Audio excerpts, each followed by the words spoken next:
3, 2, 1.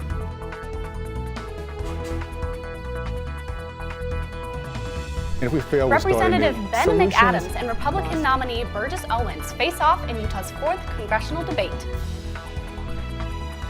President Trump and presidential candidate Joe Biden take their campaigns to different corners of the country, Trump in Florida and Biden in Ohio. Like all of you here, I too was locked up in one of these schools, actually 5 of them, one of them the Provo Canyon School. Harris Wilson returns to Provo Canyon School on a mission to close it down. Welcome to NewsLine. It's Tuesday, October 13th. I'm Allie Arnold. And I'm Joseph Carson. 4th congressional district candidates face off in their one and only debate. Burgess Owens went toe-to-toe with Representative Ben McAdams last night. The two candidates discussed their policies, including the economy, the pandemic, and racism. Owens wants to bolster the economy by continuing to phase back into normal life. He supports personal responsibility over a statewide mask mandate. And on the issue of racism, he denounced the existence of systematic racism based on his experience growing up in the segregated South. Must be bipartisan. And humble hearts.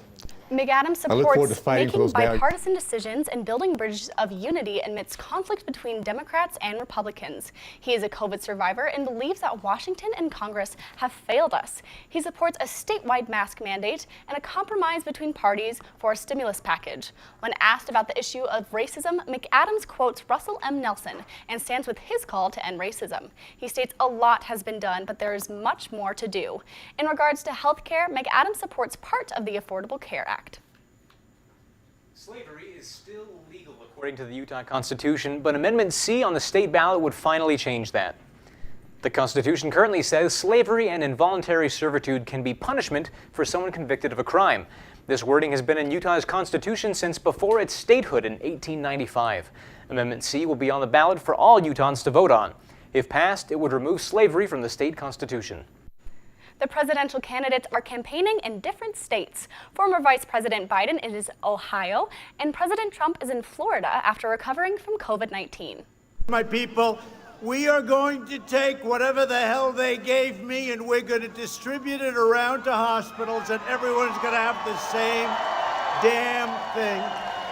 President Trump delivered remarks at his rally in Florida yesterday. Trump told his supporters that he is now immune from COVID-19 and would kiss everyone in the audience. And Biden called his actions reckless.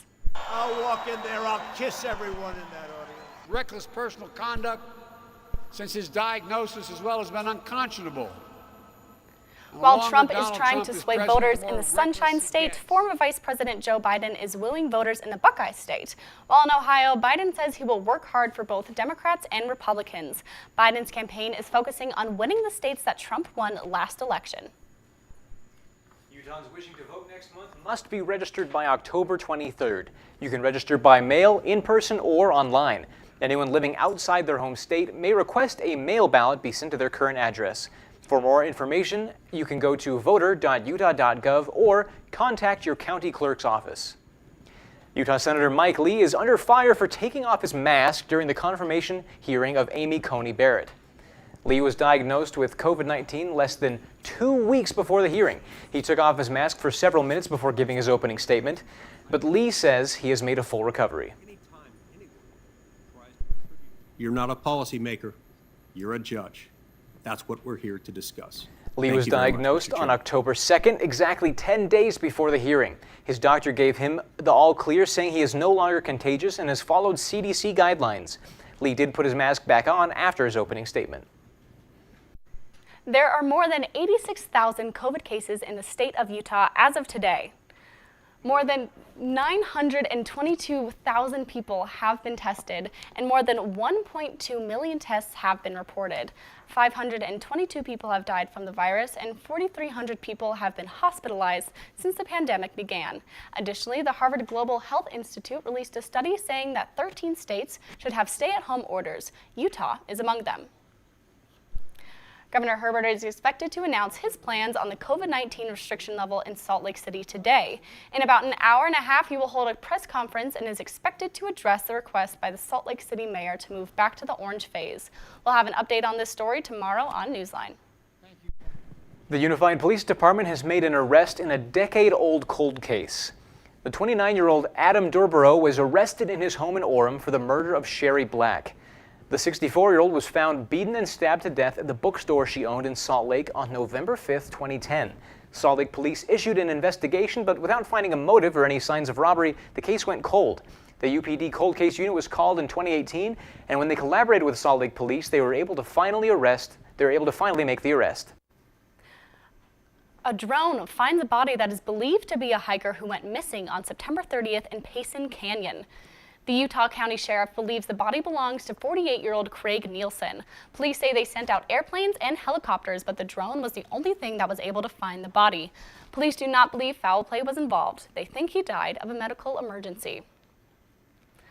Washington County Search and Rescue helped search for a missing hiker in Zion National Park.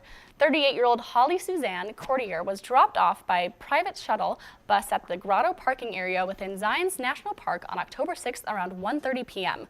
She was scheduled to be picked up at 4:40 but never returned. Her current whereabouts are still unknown.